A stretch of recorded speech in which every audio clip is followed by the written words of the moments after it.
Coucou tout le monde, j'espère que ça va. Je reviens pour une nouvelle vidéo YouTube sur l'hormonothérapie. Le médicament qui nous est prescrit après les traitements pour le cancer du sein et qu'on doit prendre pendant 5 ou 10 ans. Donc malheureusement pour mon cas c'est 10 ans puisqu'il y avait eu une propagation ganglionnaire. Alors pour les personnes qui veulent savoir un petit peu comment s'est passé le parcours de l'hormonothérapie depuis 3 ans, j'ai fait plusieurs vidéos, 1 an, 2 ans et aujourd'hui je refais la vidéo pour un petit peu parler des effets secondaires. Pour vous parler des effets qui n'ont pas vraiment changé, les bouffées de chaleur de temps en temps, les sauts d'humeur, c'est un truc de dingue. Alors j'ai déjà un problème de thyroïde donc ça n'aide pas, mais c'est vrai qu'avec les médicaments j'ai quand même des gros sauts d'humeur et c'est pas toujours facile. Des fois j'ai envie de taper des gens, des fois j'aime tout le monde, pareil je ne sais pas pourquoi.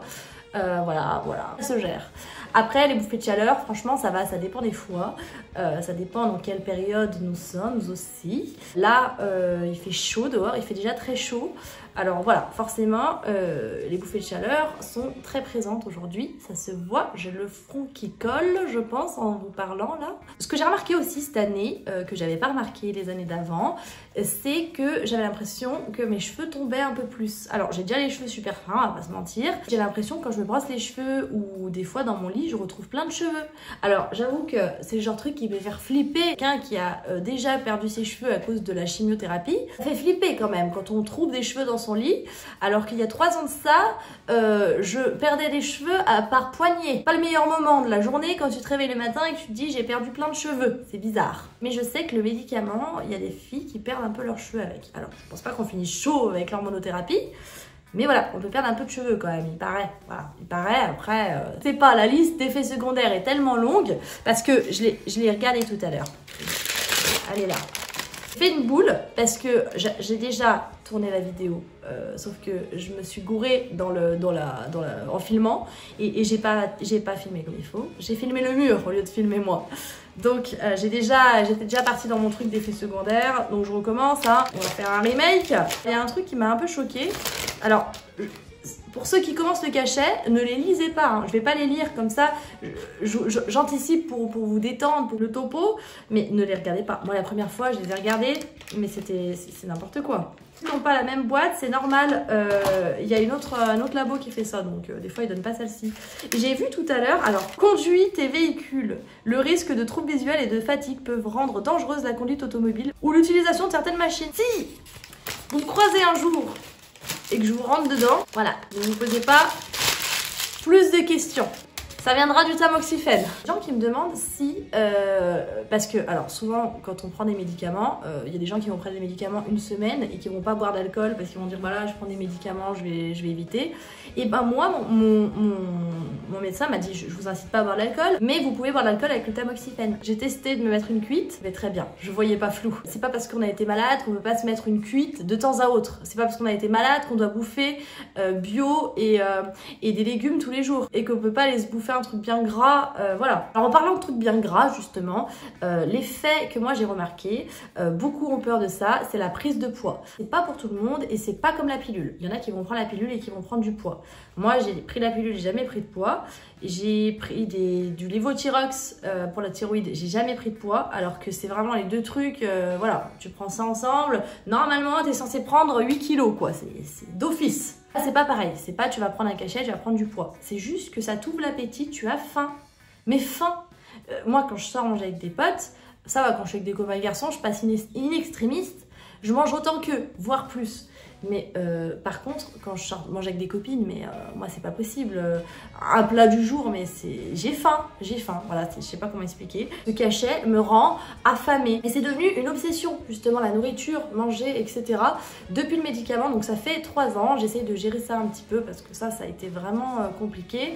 Pendant la maladie, j'ai perdu du poids et après j'en ai beaucoup pris et après j'ai vite recommencé à travailler après la radiothérapie, donc je me suis bougée un petit peu pour pas rester figée, mais avec le médicament j'ai pris pas mal de bides en fait et j'ai beau faire très attention à ce que je mange la semaine parce que je fais attention à ce que je mange la semaine, même si je fais des écarts et même si je fais des excès le week-end ou même la semaine, des fois voilà, je pète des câbles, je vais bouffer des trucs gras. C'est pas normal d'avoir du ventre comme ça qui apparaît et je pense que ça vient du médicament. Il me reste encore 7 ans à le prendre, ce cachet.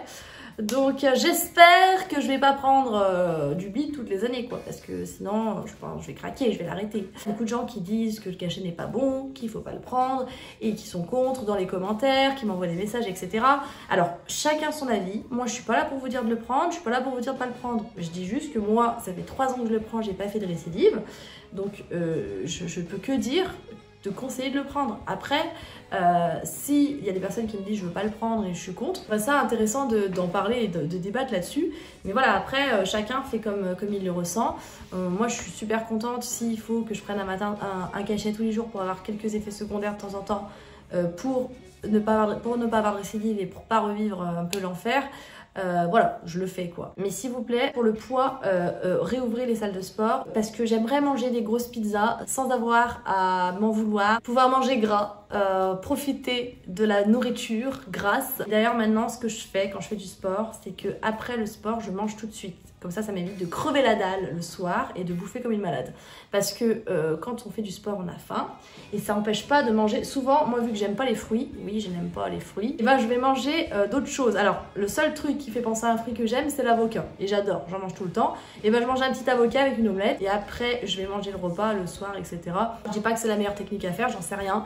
Mais en tout cas, je trouve que c'est pas mal à faire quand même. Aide à pas casser le frigo en rentrant le soir, quoi. Aussi, l'effet que j'ai remarqué cette année, donc c'est que mes règles étaient venues, parties, venues, reparties. Je me suis dit c'est la fin des haricots et finalement non, elles sont revenues et toujours à la même date cette fois. Vraiment bien calées, toujours à la même date. Que à chaque fois, pas les premiers jours mais le vrai jour de règles, c'est la journée où ça va pas. Alors je vous filme cette vidéo aujourd'hui parce que c'est aujourd'hui que ça va pas. Tel quel, j'ai chaud, je transpire énormément, j'ai la tête qui tourne, j'ai mal à la tête, j'ai mal au ventre, je suis fatiguée, je suis pas bien, j'ai pas envie de sortir, etc. Et donc c'est pendant vraiment une journée ou deux, t'as l'impression de manquer de force. Avant ça me faisait jamais ça quoi. Et après on rentre dans la période de l'abondance. Le cachet, l'hormonothérapie, fluidifie le sang. Vu qu'on n'a pas le droit de prendre la pilule, ni tout ce qui est hormones pour les moyens de contraception, moi j'avais mis un stérilet à cuivre, mais je l'avais mis avant la maladie. Je voulais pas avoir un moyen de contraception à hormones, j'avais déjà pris la pilule, tout ce qui en suivait, et je sais pas pourquoi, j'ai dit j'arrête et j'ai envie de changer. Elle voulait pas me le mettre, j'ai insisté, jusqu'à qu'elle me l'ait mis. Le bordel, c'était une horreur. J'ai dit à mon nouveau gynéco, j'espère que vous serez à la retraite le jour où je vais le changer, c'est dans 1 an, parce que à mon avis, vous n'allez pas être déçus. Et avec le médicament, c'est abondant, mais c'est un truc de fou. Vraiment, tu peux remplir des seaux, des caisses, c'est un truc de fou. Déjà avec le stérilet, c'est plus abondant. Ouais, c'est un délire les deux ensemble. Et aussi, vu que ça fluidifie le sang, j'ai l'impression beaucoup, de plus en plus, quand je me cogne un peu, que je prends des rebords de porte, des tiroirs très maladroites, et ben j'ai des bleus tout le temps. Genre, il y a une époque où j'avais les cuisses tout le temps avec plein de petits bleus partout. C'est vraiment moche quoi. C'est chiant et je pense que c'est lié au cachet aussi, d'avoir beaucoup plus de bleu. Après pour la cicatrisation, j'ai toujours cicatrisé plutôt bien, donc ça m'a pas vraiment changé la chose. J'ai fait un peu le tour hein, des nouveautés, hein. Finalement il n'y a pas énormément de nouveautés. Là j'ai trouvé la chute de cheveux, éruption cutanée parfois sévère, des réactions allergiques, chute des cheveux. Voilà, bref. Moi, ce que je fais, c'est que je prends le cachet comme si je prenais rien et je ne m'attends à rien du tout. Voilà, je m'attends à aucun effet secondaire et c'est ce que j'ai fait depuis le début et ça s'est toujours bien passé et je regrette pas de l'avoir pris et je vais continuer à le prendre. Après, peut-être que au fond, je ferai peut-être pas 10 ans, j'en sais rien, je vais y réfléchir. Voilà, si je vois qu'il y a des effets secondaires qui arrivent avec le temps et que j'en pâtis, etc., je ferai peut-être pas 10 ans, mais pour le moment, si ça reste comme ça, je vais au moins passer les 5 ans déjà et perdurer un peu et on verra par la suite. Voilà, en tout cas n'hésitez pas à laisser des commentaires pour donner vos propres expériences à vous parce que c'est intéressant de comparer aussi vos effets parce qu'on est tous différents. Ça permet de voir un petit peu ceux qui ont eu des effets secondaires et à quel niveau, etc. Merci d'avoir regardé la vidéo, je vous dis à plus tard, ciao ciao ciao ciao ciao.